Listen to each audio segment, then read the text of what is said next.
Halo, hai anak-anak semuanya. Juga siapapun yang menyaksikan acara ini. Kita bersyukur kepada Tuhan, kita bertemu kembali di acara seri Keluarga Asik episode yang ke-20. Wow, sudah banyak sekali ya. Berharap anak-anak dan juga kita semua bisa menyaksikan acara ini dan juga mendapat berkat dari setiap episode yang sebelumnya. Mari kita semua, Ibu mengajak kita menyanyi satu lagu untuk memuji Tuhan Allah kita. Kita menyanyi lagu Matahari Bersinar Terang, kemudian kita masuk dalam doa.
Mari kita berdoa.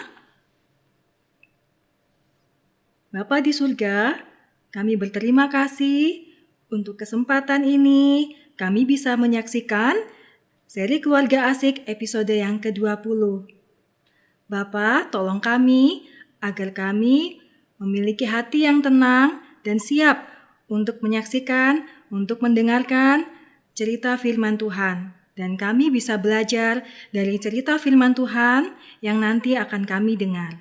Terima kasih ya Tuhan, hanya di dalam nama Tuhan kami Yesus Kristus kami telah berdoa dan mengucap syukur. Amin. Nah, anak-anak, sesaat lagi kita akan menyaksikan. Ada satu teman kita, dia ini senang sekali dan ingin sekali memberitakan Injil. Siapakah dia? Bagaimana saat dia memberitakan Injil? Dengan membagikan buku kecil itu? Dan pada akhirnya, apakah yang menjadi cita-citanya? Anak-anak, mari kita temukan jawabannya di sini ya. Jangan kemana-mana. Selamat menyaksikan. Hari ini saya sudah dengar firman-Mu. Saya mau menyerahkan diri. Saya mau datang kepada Yesus. Minta pengampunan dosa. Minta Tuhan masuk ke dalam hatiku.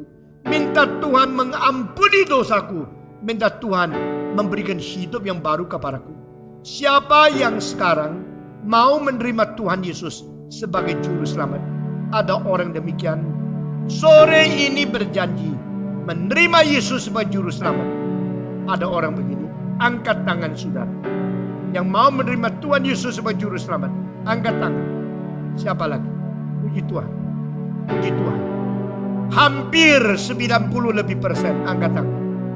Dan saudara tidak perlu setiap kali kebaktian angkat tangan lagi. Karena engkau sungguh-sungguh janji di hadapan Tuhan. Satu kali untuk selama-lamanya cukup. Tangan diturunkan. Saya menanyakan dengan pertanyaan kedua. Siapa yang berkata, Tuhan, kalau engkau mau pakai saya bersedia seumur hidup menjadi hamba-Mu. Ini Thomas Tuhan. Thomas mau engkau pakai menjadi hamba-Mu. Kepala saja.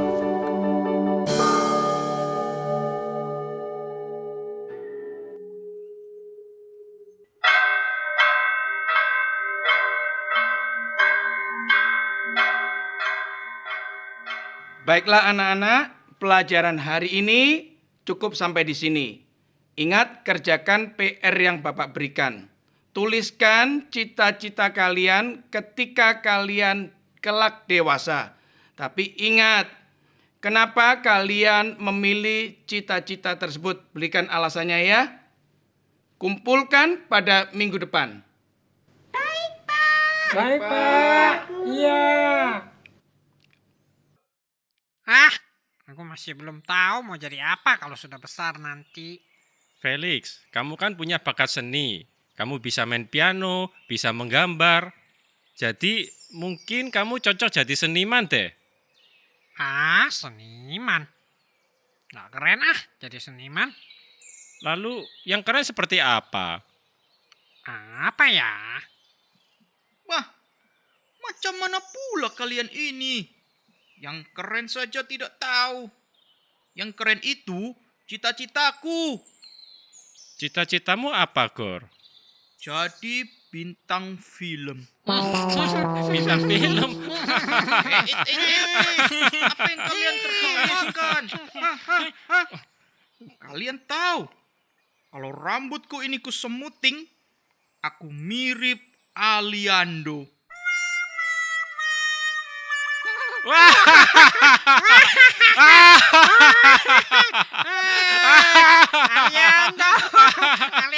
Aliando dari Hong Kong. Kalau yang sekarang ini Aliando dari Siantar. Daripada kalian tertawa tidak jelas, lebih baik kita tanya sekarang, apa cita-cita Thomas?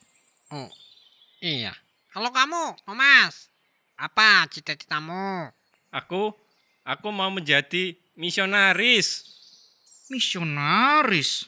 Oh, aku tahu itu. Itu yang dipasang di HP kita kan? Itu aksesoris Aliando. Misionaris itu adalah hamba Tuhan yang diutus ke suatu tempat untuk mengabarkan Injil. Oh, wah, mulia sekali kau punya cita-cita. Halo, ini Felix ya. Iya, halo Pak Breng. Bagaimana kabarmu? Baik, Pak Breng. Begini Felix, Pak Breng mau memberitahukan kalau besok lusa Pak Breng mau ke desa Felix. Ada tugas pelayanan di sekitar Malang Selatan. Wah, asik. Felix tunggu ya Pak Breng. Nanti Felix kenalin Pak Breng sama teman-teman Felix yang lain. Oke, sip lah. Sampai jumpa ya. Iya, sampai jumpa Pak Breng. Ini temanmu. Betul Pak Breng. Yang ini Aliando. Wah, bercanda saja kalian ini. Aku punya nama Tigor, Pak Breng. Saya Thomas, Pak Breng. Bapak dengar dari Felix, kamu bercita-cita jadi misionaris. Benar, Pak. Thomas ingin belajar memberitakan Injil dari Bapak. Nah, kebetulan Bapak besok ingin membagikan traktat di tempat umum. Traktat? Ya, traktat itu buku kecil yang menceritakan bahwa semua manusia itu sudah berdosa dan melawan Allah. Tapi Yesus Kristus rela menanggung hukuman dosa manusia supaya Allah tidak lagi murka kepada manusia. Akhirnya manusia bisa hidup beribadah kepada Allah seperti semula. Baik, kalau mau ikut Bapak membagikan traktat, ayo besok ya. Mau, Pak Breng, mau. Pak Breng, mau.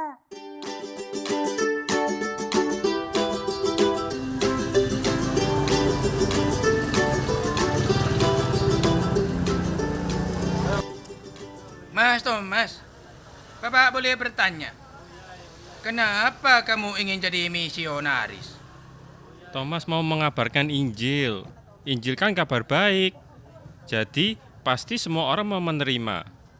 Siapa sih yang nolak sesuatu yang baik? Betul kan Pak Breng?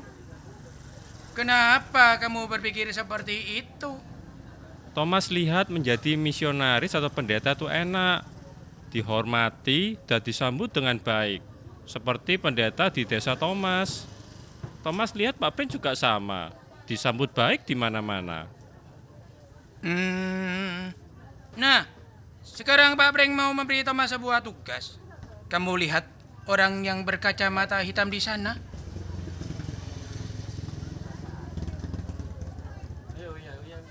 Coba kamu berikan traktat ini kepada dia sambil ceritakan tentang Tuhan Yesus. Apakah Thomas bisa? Saya akan coba, Pak. Sepertinya mudah. Permisi, Pak Le. Pak Le, ono candeso nyeluk sembarangan. Aku iki duduk Pak Lekmu.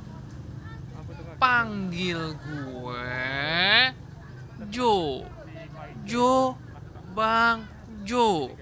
Understand ora? Stanley, Mas, Jo. Jo, Bang Jo. Yo, ngono kuwi. Betul. Sekarang ada apa? Saya mau memberitahu tentang kabar baik.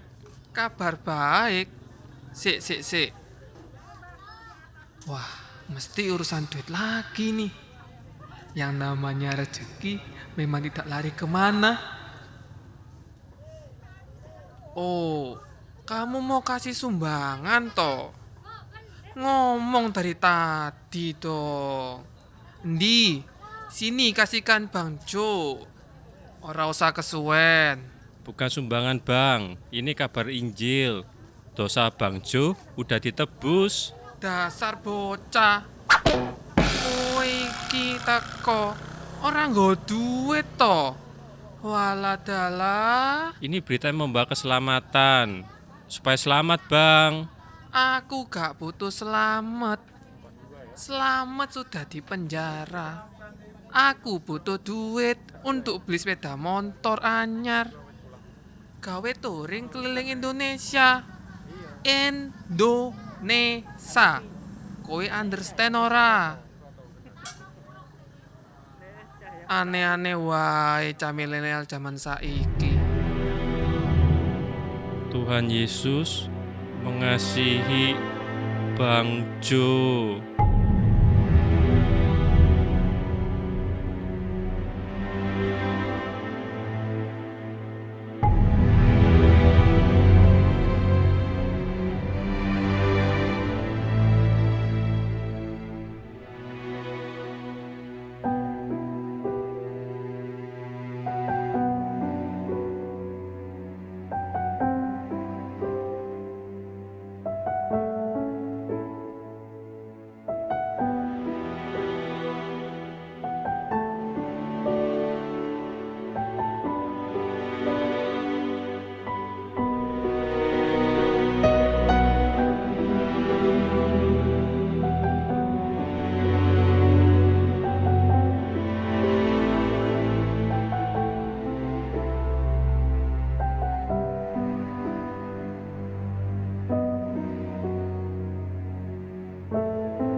Ada apa, Thomas? Bapak lihat kamu terus sedih sejak pulang dari membagikan traktat. Ayo cerita apa yang kamu sedang rasakan. Thomas berpikir untuk mengganti cita-cita Thomas, Pak Breng. Karena menjadi misionaris itu ternyata tidak semudah dan seindah yang Thomas bayangkan. Ya. Bapak sangat mengerti perasaanmu, Thomas. Tapi Thomas harus berpikiran bahwa pekerjaan apapun, cita-cita apapun, baik menjadi misionaris ataupun menjadi yang lain, yang paling penting semua itu harus memuliakan Tuhan. Apakah Thomas tahu ada murid Tuhan Yesus yang namanya sama seperti Thomas? Oh iya, murid Tuhan Yesus yang tidak percaya Tuhan Yesus bangkit itu ya, Pak Breng. Betul sekali, Felix. Rasul Thomas yang semula meragukan Tuhan Yesus itu justru menjadi misionaris di India. Dia jalan jauh sekali dari Israel. Ia tinggal di tempat yang asing, ditolak, disiksa demi memberitakan Injil. Rasul Thomas menderita dan berkorban. Tetapi apakah Thomas ngambek? Lalu mundur, pulang ke rumah? Tidak, nak. Rasul Thomas tetap taat kepada Tuhan. Bahkan sampai menjadi martir karena dianiaya oleh orang-orang yang menolak Injil. Kenapa ya dia mau melakukan itu? Rasul Thomas mau melakukan itu semua karena dia sudah merasakan kasih dan anugerahnya yang sangat besar, yaitu keselamatan jiwanya. Wah, ternyata di balik nama Thomas ada cerita yang luar biasa pula. Aku ingin ganti nama sajalah. Asal jangan kau ganti namamu jadi Aliando. Sudah. Pak Breng mau kasih tahu sama kalian semua ya. Kalau Tuhan memberi kita hidup karena ada misi yang harus dijalankan. Nah, Thomas, sebelum kamu ganti cita-cita kamu, nanti kita dengarkan sama penjelasan dari kawan Pak Breng, yaitu Pendeta Ether. Kita tonton beliau di channel YouTube yuk. Shalom anak-anak, kita berjumpa kembali. Hari ini kita punya tema adalah tentang pelayan yang bermisi. Kita bersyukur Tuhan terus menjaga kita, sehingga hari lepas hari Tuhan terus memberikan kekuatan kepada kita dan pertumbuhan iman kepada kita. Khususnya melalui serial asik ini, kita bersyukur Tuhan sudah memimpin seminggu lepas seminggu, sampai hari ini kita sudah masuk ke tema tentang pelayan yang bermisi. Sebelum kita dengarkan firman Tuhan, kita akan berdoa terlebih dahulu. Bapa di dalam surga, kami berterima kasih untuk hari ini Tuhan mempertemukan kami sekali lagi untuk kami sama-sama merenungkan firman Tuhan tentang pelayan yang bermisi. Tuhan, bukalah pikiran dan hati kami supaya apa yang kami akan dengarkan nanti sungguh-sungguh kami bisa mengerti dan kami sungguh-sungguh mengetahui apa yang Tuhan kehendaki di dalam hidup setiap kami pribadi lepas pribadi. Dengar doa kami ya Tuhan, dalam nama Tuhan Yesus kami berdoa. Amin. Bapa akan mengajak anak-anak untuk sama-sama kita melihat kitab Lukas pasal yang ke-19 ayat yang ke-10. Lukas pasal 19 ayat yang ke-10 kita akan membaca bersama-sama. Sebab Anak Manusia datang untuk mencari dan menyelamatkan yang hilang. Kita baca sekali lagi.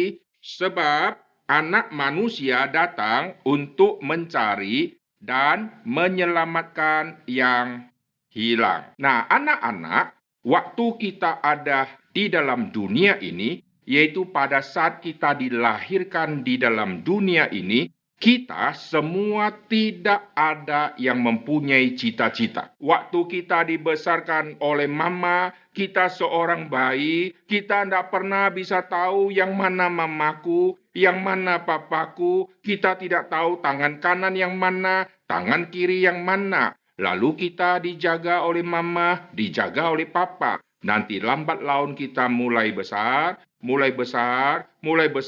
kita mulai tahu ini papaku, ini mamaku, ini tangan kananku, ini tangan kiriku, dan kita mulai mengenal, oh ini benda apa. Kita mulai memahami dunia di mana kita berada. Lalu kita nanti dimasukkan ke sekolah, kita masuk ke playgroup, nanti masuk ke TK, masuk ke SD, lalu naik lagi ke SMP, dan seterusnya. Perhatikan, waktu kita mulai bertumbuh pelan-pelan, kita mulai memikirkan tentang masa depan. Kita melihat koko kita, kok sudah SMA.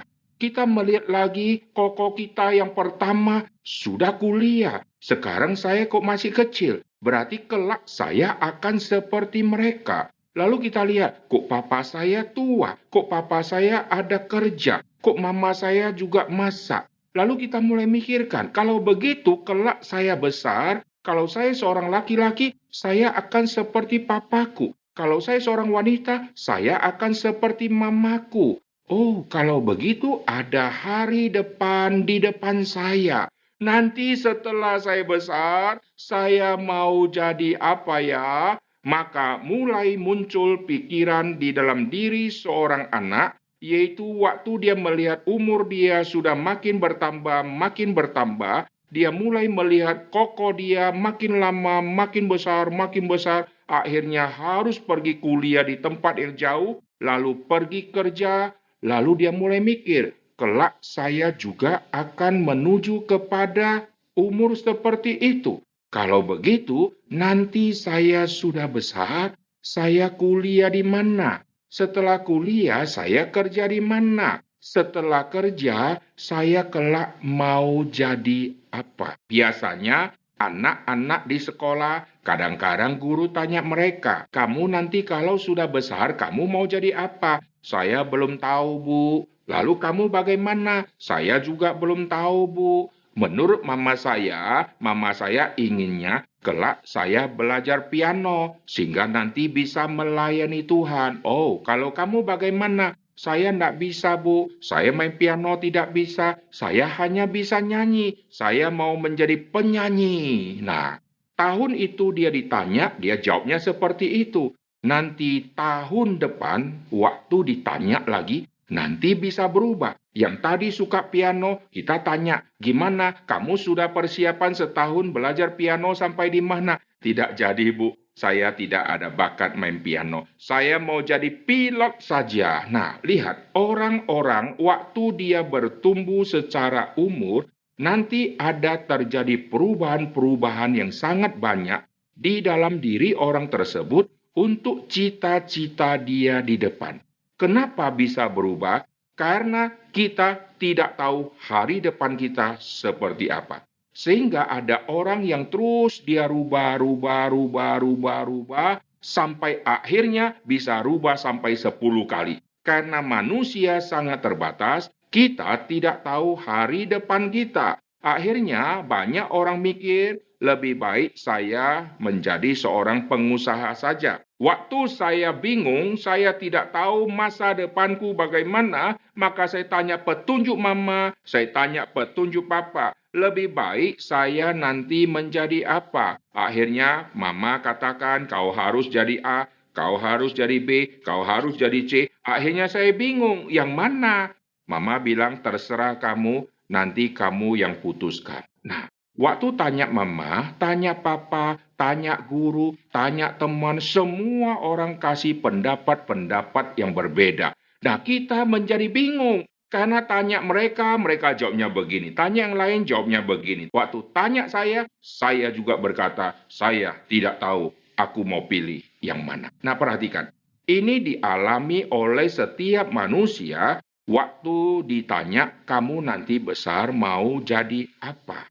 Perhatikan, waktu ditanya tentang cita-cita, apa yang kau mau capai di masa depanmu, ini semua keinginan-keinginan kita yang kita rencanakan untuk masa depan kita. Tetapi, waktu kita sudah merencanakan dengan baik, kita harus siapkan hati kita kalau Tuhan interupsi. Maksudnya apa? Waktu kita mau menuju kepada sasaran yang kita sudah rencanakan itu, mendadak di tengah jalan, Tuhan interupsi kita. Di dalam Alkitab, Tuhan waktu memanggil hamba-hambanya, Tuhan menginterupsi mereka.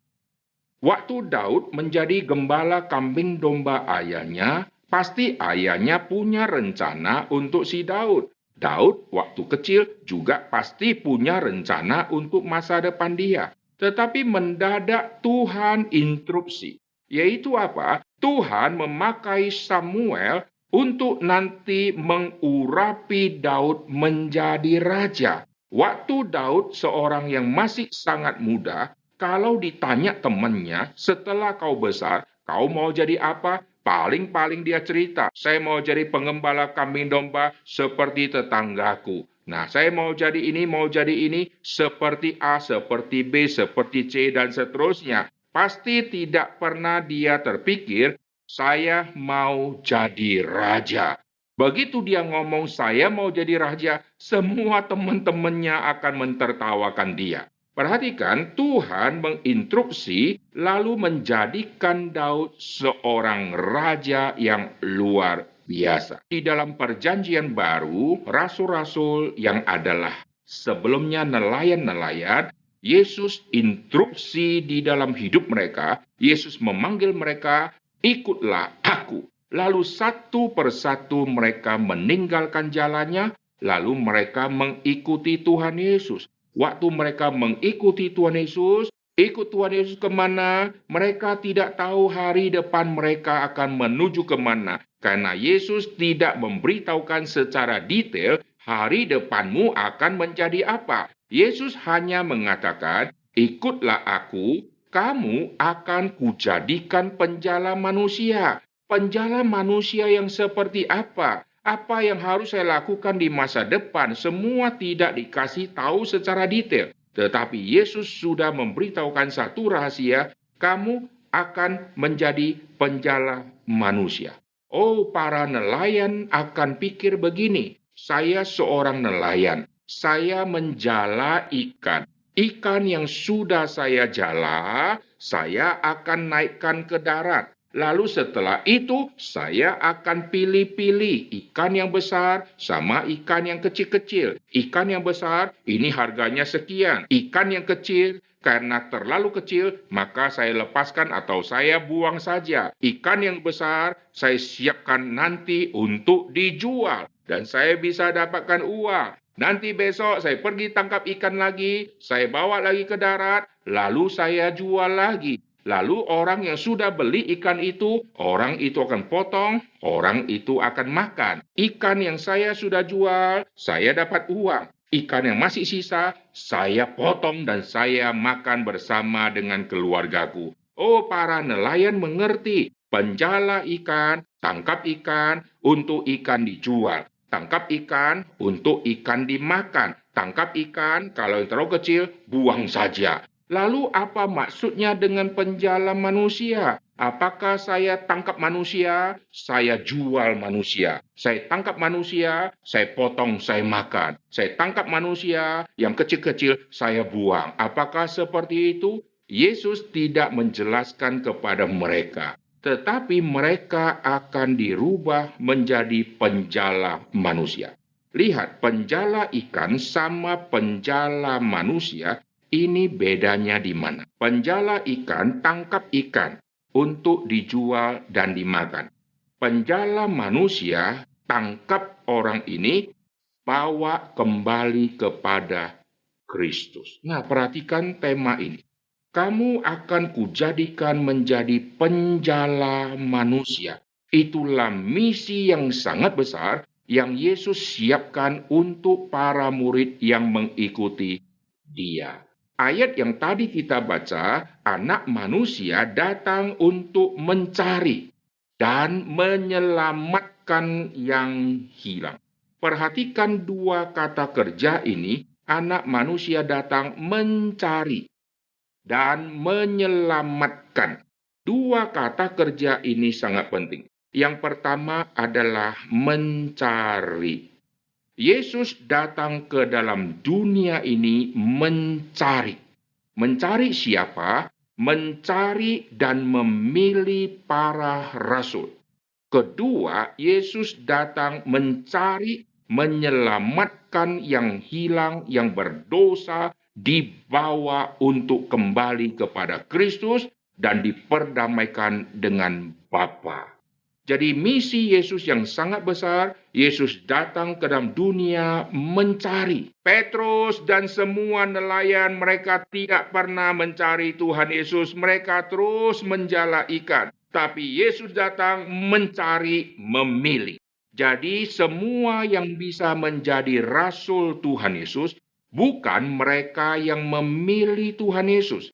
Di zaman dulu, seorang yang mengikuti seorang guru, guru memilih mereka atau mereka yang memilih guru. Kalian pergi ke sekolah, kalian pilih sekolah.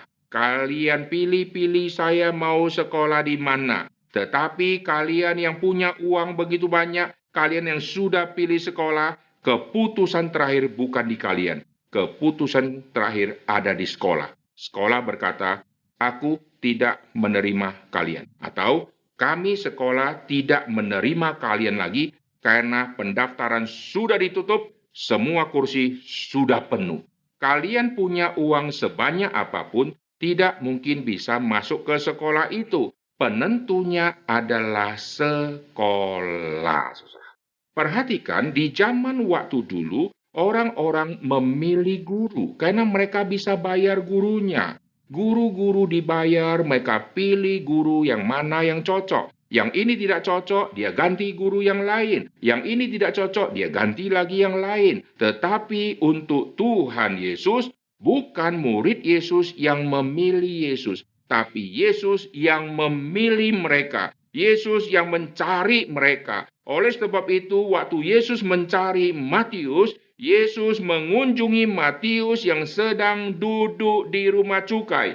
Yesus yang inisiatif mencari. Yesus datang ke pinggir Danau Galilea untuk mencari para nelayan Petrus. Lalu ada yang namanya Andreas, ada yang namanya Yakobus, ada yang namanya Yohanes. Memanggil mereka untuk mengikuti Tuhan Yesus. Yesus datang mencari. Lalu Yesus mencari para rasul, memilih para rasul, dan Yesus juga mencari semua yang terhilang. Para murid yang mengikuti Tuhan Yesus mempelajari satu hal yang sangat penting.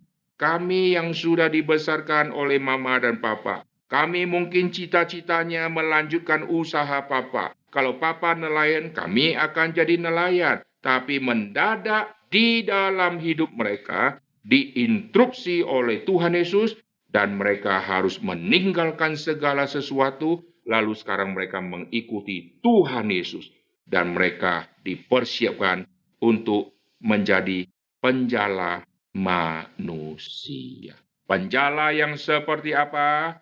Penjala yang mencari. Oh, kalau tema mencari, para nelayan mengerti. Karena nelayan pergi ke Danau Galilea, mereka yang mencari di mana lokasi ikan itu berada. Di situ ada kumpulan ikan. Oh, terlihat. Kayaknya ada gerakan di bawah air. Oh, di situ banyak ikan. Mari kita berhentikan perahu kita tangkap ikan di situ. Nanti besok kita kembali lagi untuk tangkap ikan di situ. Ternyata besoknya arus airnya sudah berubah. Ikan sudah tidak di sana. Ikan sudah pindah ke tempat lain. Nelayan harus peka melihat tempat kemarin kenapa banyak ikan. Hari ini kenapa sudah tidak ada. Mereka harus peka. Tidak boleh tunggu di situ terus. Karena ikan sudah tidak ada di situ. Mereka harus mencari. Dan mereka terus mencari. Kadang-kadang cari semalam-malaman tidak dapat ikan sama sekali. Kalau tidak dapat ikan, mereka pulang dengan sedih, harap besok kembali lagi untuk bisa dapatkan. Kalau besok kembali masih tidak dapat, mereka pulang dengan sedih lagi. Jadi tidak tentu waktu dia pergi mencari, pasti menemukan. Tetapi intinya mereka terus mencari. Tidak boleh berhenti mencari. Semua nelayan saat mereka pergi mencari, mereka punya pikiran akan dapat. Ada ikan.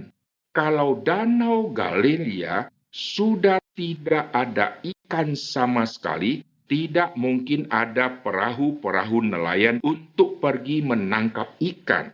Kalau seluruh ikannya sudah punah, tidak ada nelayan yang akan pergi. Tetapi kenapa masih ada nelayan yang pergi? Kemarin tangkap ikan tidak dapat. Kenapa hari ini mereka masih pergi? Karena di dalam pikiran mereka masih ada ikan. Cuma saya belum menemukan. Ikannya mungkin ada di lokasi sebelah sana. Saya ke sebelah yang lain. Saya tidak menemukan. Maka mereka terus pergi, mencari. Sampai hari ini. Danau Galilea sampai hari ini masih ada nelayan yang terus menangkap ikan. Berarti dari zaman Alkitab sampai zaman hari ini, ikan terus ada di Danau Galilea. Terus cari. Bukankah ikan sudah diangkat begitu banyak ke darat, sudah dijual, dan sudah dimakan? Ingat, ikan itu terus beranak dan terus menjadi banyak. Yang sudah besar sudah ditangkap, yang kecil-kecil masih ada di pinggiran, yang kelak akan menjadi besar. Sehingga ikan-ikan sampai hari ini di Danau Galilea tetap masih ada. Dan nelayan masih pikir pasti ada ikan. Nah, perhatikan para murid yang adalah nelayan, mereka mengerti, mencari. Kalau hari ini tidak ditemukan, besok saya akan cari lagi. Kalau tidak ditemukan, besok saya akan cari lagi. Lalu perhatikan kata kerja yang kedua, Anak Manusia datang untuk mencari dan menyelamatkan yang hilang. Yang kedua yang paling sulit dimengerti oleh para nelayan. Nelayan cari ikan bukan untuk selamatkan. Nelayan cari ikan untuk matikan dia. Tidak ada nelayan di Danau Galilea yang sudah tangkap ikan begitu banyak, lalu dia bawa pulang, dia taruh di bak mandinya. Supaya apa? Supaya dia ternak. Tidak ada itu. Mereka yang sudah tangkap ikan begitu banyak bukan untuk selamatkan ikan itu, tetapi untuk mematikan ikan itu. Maka mencari manusia yang terhilang. Mereka mengerti mencari ikan. Ini tidak sulit. Menyelamatkan sama mereka nelayan mematikan ikan. Ini yang paling sulit untuk mereka mengerti. Perhatikan, ada sesuatu pelajaran yang Yesus akan ajarkan kepada mereka. Yaitu, lihatlah, kamu akan kujadikan seorang yang disebut penjala manusia.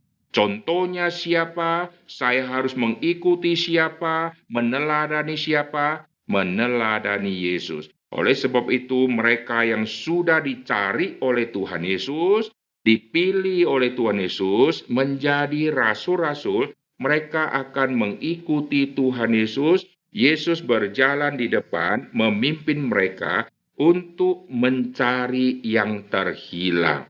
Sudah mencari yang terhilang, menyelamatkan yang terhilang. Dan mereka belajar satu hal, Yesus begitu giat, cari terus kota A, kota B, desa A, desa C, naik gunung, turun gunung, masuk lembah, keluar lembah, masuk desa lagi, keluar desa, masuk kota, ganti lokasi, pindah sini, pindah sana. Intinya apa? Terus mencari. Setelah mencari, mereka menyaksikan, menemukan begitu banyak orang yang akhirnya percaya kepada Tuhan Yesus, dan Yesus memberikan jaminan hidup yang kekal.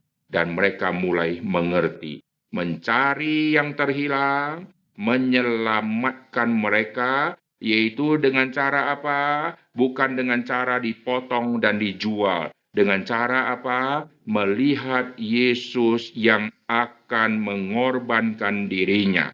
Yesus akan mati. Untuk apa? Untuk menyelamatkan semua orang berdosa yang kalau tidak melalui Kristus, mereka semua akan mati di dalam dosa mereka. Maka di dalam ajaran Tuhan Yesus, Yesus berkali-kali mengatakan bahwa Anak Manusia akan mati. Dia akan dibunuh. Pada hari ketiga nanti dia akan bangkit. Hari ketiga dia akan bangkit. Mengapa Yesus akan mati? Menyelamatkan yang terhilang, menyelamatkan yang berdosa, harus melalui Yesus yang mati. Yesus yang mati. Mereka akan sulit memahami. Saya menangkap ikan. Saya tidak boleh mati, tapi ikan yang harus mati. Kalau saya sedang tangkap ikan saya mati, itu artinya musibah bagiku. Maka ikan-ikan akan lolos semua. Waktu saya tangkap ikan, sambil tangkap ikan lalu saya mati mendadak, ikan yang saya tangkap akan kabur semua. Tapi menjadi penjala manusia, saya mau menangkap manusia, saya tangkap manusia bukan untuk dimatikan. Tetapi tangkap manusia, saya yang menangkap, saya harus mengorbankan nyawaku demi yang kutangkap. Wah, ini tema yang sangat sulit. Mereka belajar dari Tuhan Yesus. Yesus mengorbankan nyawanya untuk orang-orang supaya bisa diselamatkan. Nanti Yesus akan mengajarkan kepada mereka, apa yang kulakukan ini, kau juga harus lakukan.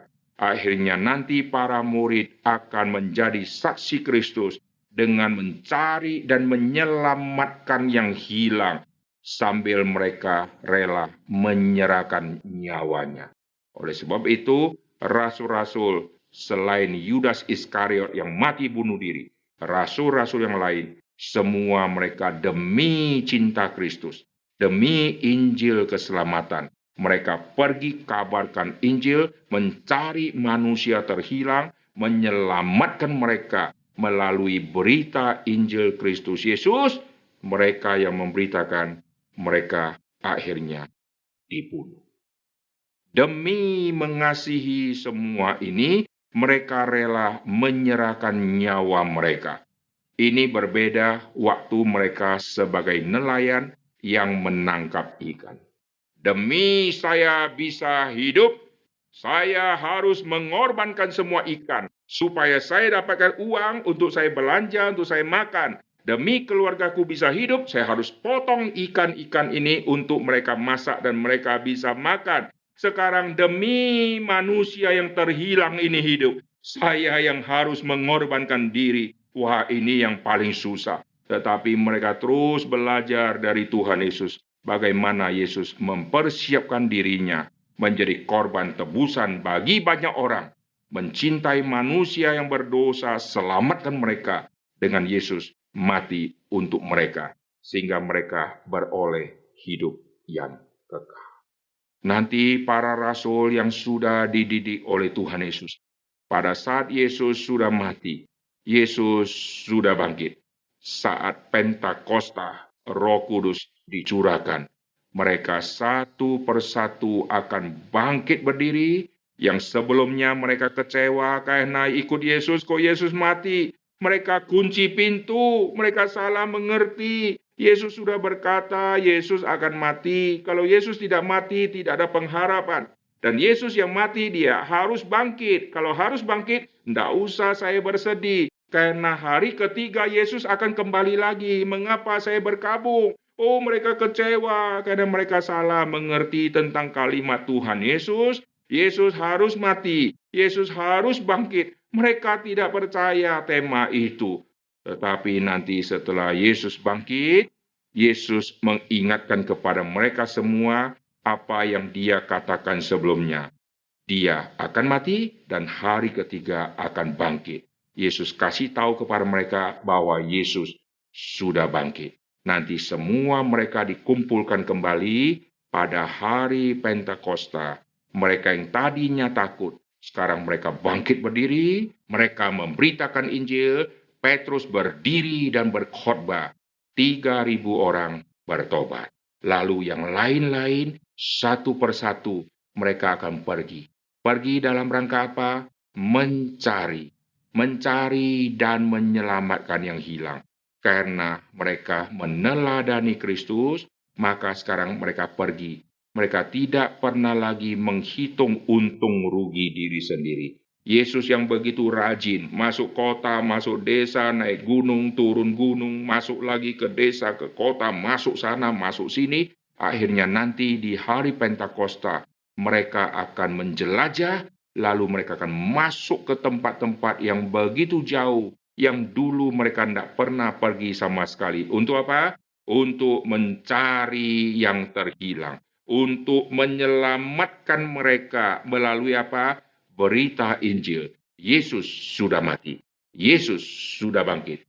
Kita yang percaya kepada Kristus, kita akan diselamatkan. Mereka umumkan dari kota ke kota, desa ke desa, berita sukacita ini. Dan akhirnya begitu banyak orang menjadi pengikut Kristus sampai hari ini. Jikalau orang tidak lagi mencari, mau memberitakan Injil, menyelamatkan orang berdosa melalui Injil keselamatan, jikalau tidak ada orang lagi mau memberitakan, maka dunia akan penuh dengan orang berdosa yang menunggu kematian akibat dosa. Oleh sebab itu, setiap kita harus sadar, kita adalah orang yang Tuhan sudah tebus. Tuhan yang sudah mencari kita. Tuhan yang sudah menyelamatkan kita. Kita dibawa untuk mengikuti Tuhan Yesus untuk menjadi penjala manusia. Demi orang bisa mengenal Kristus, saya rela mengorbankan diriku. Saya rela mengorbankan hartaku. Saya rela mengorbankan semua yang kumiliki. Demi orang-orang itu bisa mengenal Kristus. Inilah sukacita besar yang bukan cita-cita yang muncul dari pikiran kita, tetapi karena anugerah Tuhan, kita dipanggil oleh Tuhan. Kita dicari oleh Tuhan, dipersiapkan oleh Tuhan untuk menjadi penjala manusia. Jadi kalau anak-anak sekarang ditanya, nanti kalau kamu besar, kamu mau jadi apa? Kalian jawabnya begini, bukan aku yang mau. Aku minta kepada Tuhan, Tuhan kalau bisa, terimalah aku. Aku mau menjadi penjala manusia. Tuhan beri aku kemampuan untuk aku juga bisa menjadi penjala manusia. Bukan cita-citaku mau menjadi, tetapi mohon belas kasihan Tuhan. Panggil aku untuk menjadi penjala manusia. Yesus tidak katakan kalimat ini kepada orang-orang lain. Danau Galilea begitu besar. Lalu orang-orang begitu banyak ada di pinggiran danau. Tetapi kepada orang tertentu, Tuhan Yesus kasih anugerah. Kau ikut aku, kau kujadikan penjala manusia. Anak-anak mau menjadi penjala manusia. Anak-anak mau menjadi pelayan yang bermisi untuk Tuhan. Misi untuk apa? Misi mencari. Misi menyelamatkan yang hilang. Oleh sebab itu, banyak orang-orang sebelum kita hidup, mereka yang sudah mengerti kalimat ini, mereka meninggalkan kota asal mereka pergi ke pedalaman, mereka menjadi misionaris. Mereka hidup di tengah-tengah padang belantara, hutan-hutan, bertemu dengan manusia-manusia lain yang melihat misionaris seperti setan, sehingga mereka anggap ini setan. Mereka bunuh dia, mereka masak dia, mereka makan dagingnya. Tetapi misionaris yang satu sudah dibunuh, tidak membuat misionaris yang lain tidak berani lagi ke sana. Tuhan menggerakkan misionaris yang lain, masuk lagi ke tempat sana, lalu kabarkan Injil di situ. Dan satu persatu tempat yang tadinya membunuh misionaris, akhirnya menjadi tempat yang mengenal Tuhan Yesus. Tempat yang dulu tidak ada Kristus, sekarang menjadi tempat yang ada salib ditinggikan. Karena apa? Karena ada misionaris yang rela mengikuti jejak kaki Kristus, mencari, menyelamatkan yang hilang. Yesus mencari dan menyelamatkan yang hilang. Dengan Yesus akhirnya dibunuh. Itulah yang mendorong para misionaris akhirnya rela pergi kemana saja demi mencari dan menyelamatkan yang hilang, dan akhirnya misionaris harus hilang. Ada yang hilang belum kembali, ada yang tidak diketahui dia dibunuh di mana demi mencari menyelamatkan yang hilang. Misionaris akhirnya dihilangkan oleh penduduk-penduduk yang tidak mengenal Tuhan Yesus. Ada yang dikirim kembali sudah menjadi mayat. Ada yang dicari-cari mayatnya tidak ketemu.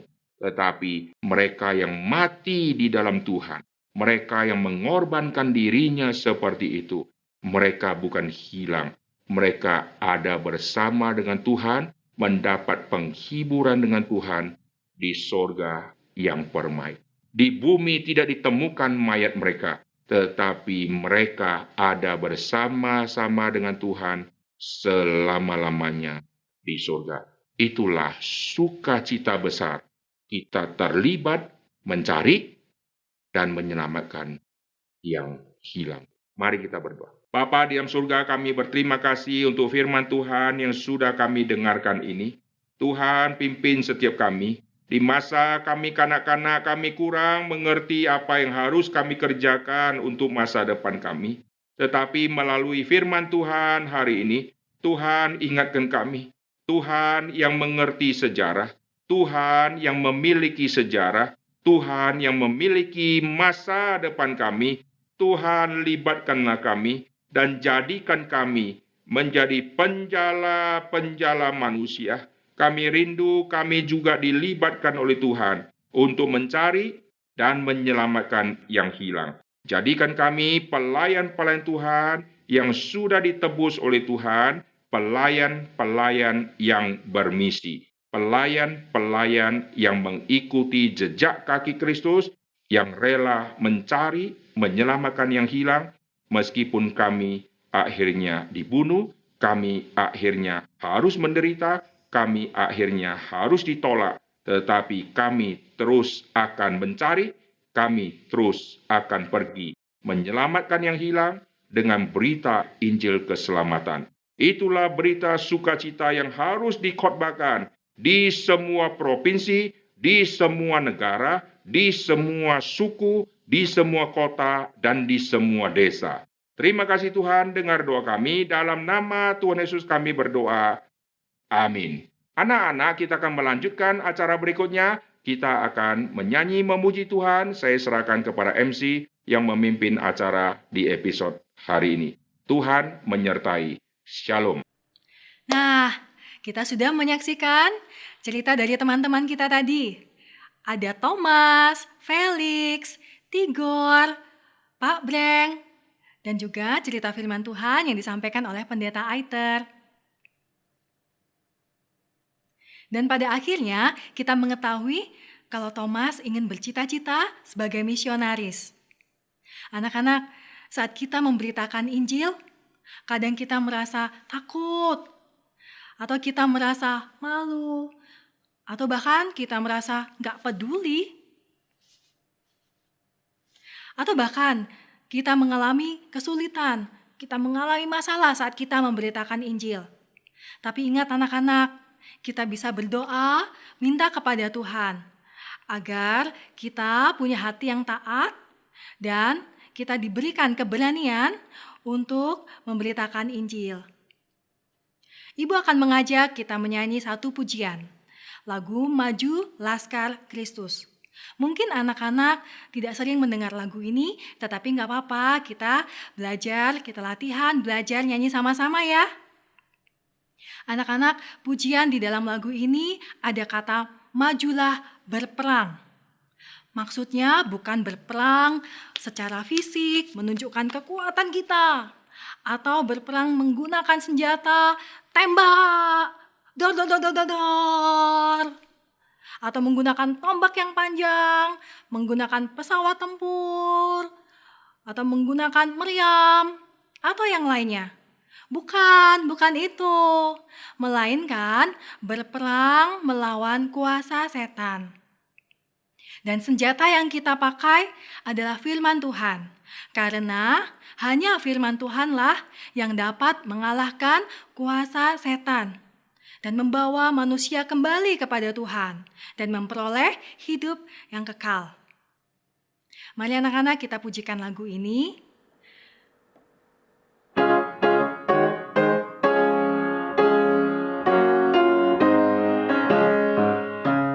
Maju laskar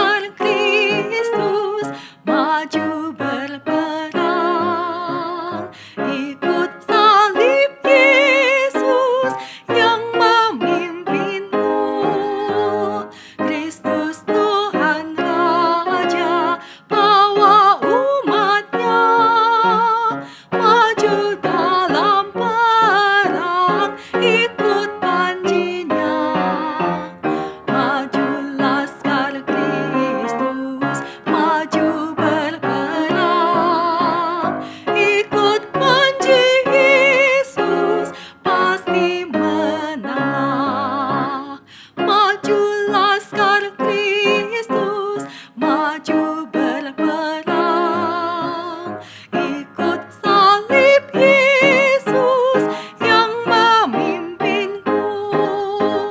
Kristus Tuhan Raja, bawa umatnya maju dalam perang, ikut panjinya.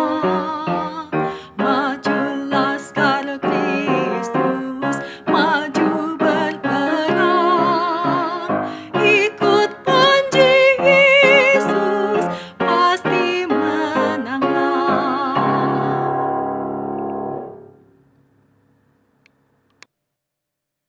Mari kita satu dalam doa. Bapa di surga, kami sungguh berterima kasih. Kami sungguh bersyukur kami bisa menyaksikan acara ini. Dan kami juga belajar dari firman Tuhan yang kami dengar. Tolong kami ya Bapa, agar kami yang masih kecil ini maupun kami yang sudah besar, kami berani untuk memberitakan Injil kepada orang lain agar setiap mereka bisa mengenal Tuhan Yesus. Terima kasih ya Tuhan, berkati kami semua. Hanya di dalam nama Tuhan kami Yesus Kristus, kami telah berdoa dan mengucap syukur. Amin. Baiklah anak-anak, seri Keluarga Asik episode yang ke-20 telah selesai. Sampai bertemu lagi ya di acara-acara selanjutnya. Jangan lupa besok hari Minggu kalian beribadah ke sekolah Minggu. Tuhan memberkati. Sampai jumpa.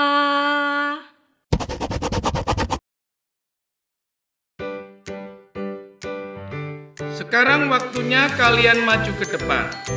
Jelaskan apa cita-cita kalian dan kenapa kalian pilih cita-cita itu. Kalau Felix besar nanti, Felix mau jadi dokter.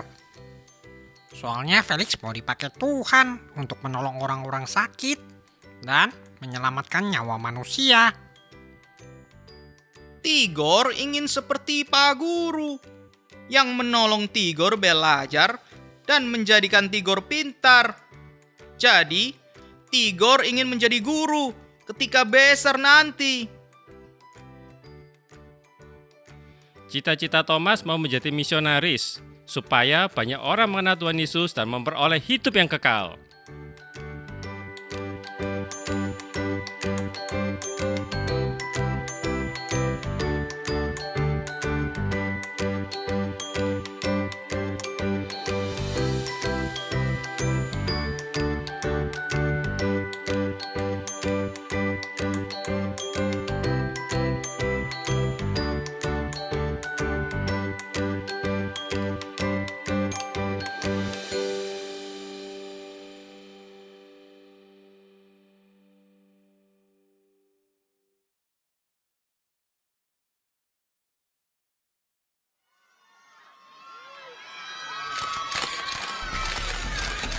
Terima kasih, terima kasih, terima kasih.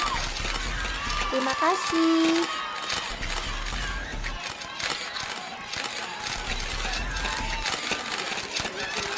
Terima kasih.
Alarm berhenti.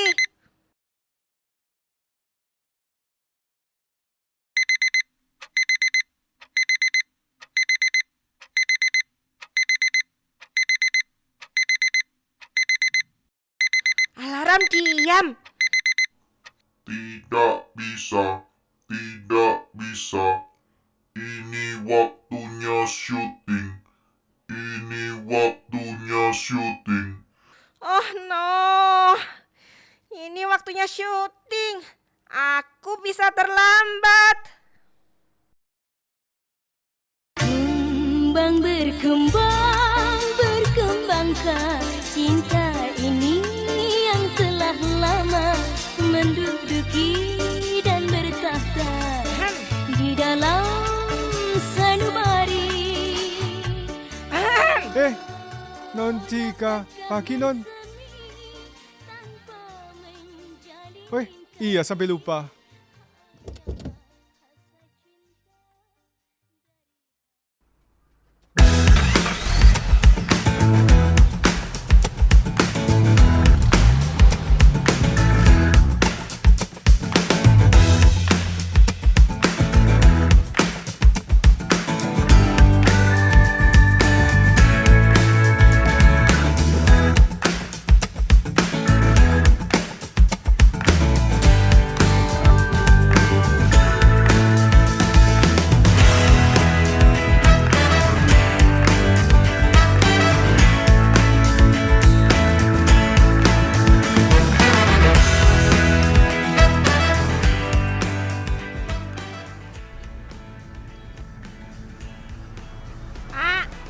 Bisa cepetan sedikit nggak? Bisa non. Memang kenapa harus buru-buru? Cika nggak mau terlambat. Harus on time. Mana produsernya galak lagi. Tenang non Cika, mobil ini bisa dipakai ngebut. Mobil ini dilengkapi dengan mesin V8 4700 cc dan horsepower-nya mencapai 368 horsepower dan torsinya 468 Nm. Mobil ini bisa menempuh 0 sampai 100 dalam 5,8 detik saja. Bayangkan non Cika, 5,8 detik saja. Pak supir, Ya non, Cika nggak ngerti. Sudah nyetir saja. siap non.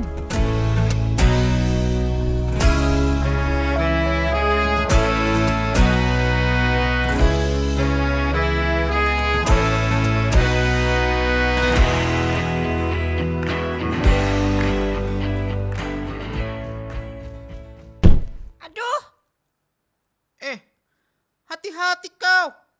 Ada bintang film mau lewat. aku yang nyampe duluan. Macam mana pula? Abang tampan ini yang sampai duluan. Cika duluan. Tigor Aliando duluan. Aku.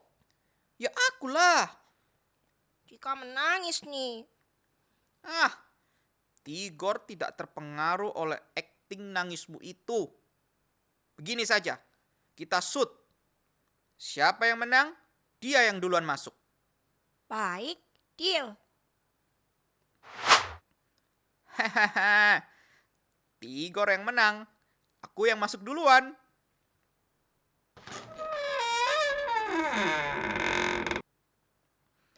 Bah, terbuka sendiri. Macam mana pula ini?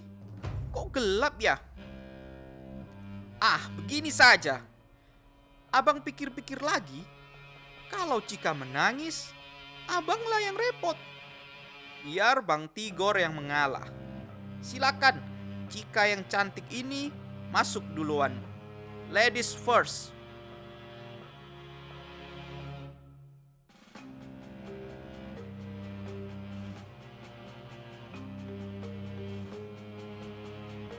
Sepertinya itu Kak Nancy ya.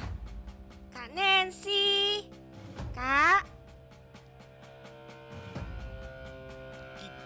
Kita keluar saja yuk. Terus syutingnya bagaimana? Bodoh amat sama syuting. Mana Kak Nancy?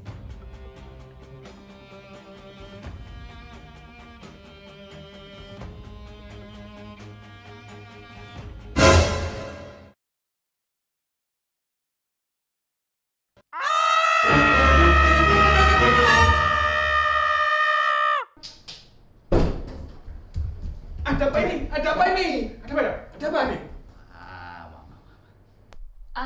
Kalian begitu saja kaget. Kak Nancy ini kagetin Cika aja.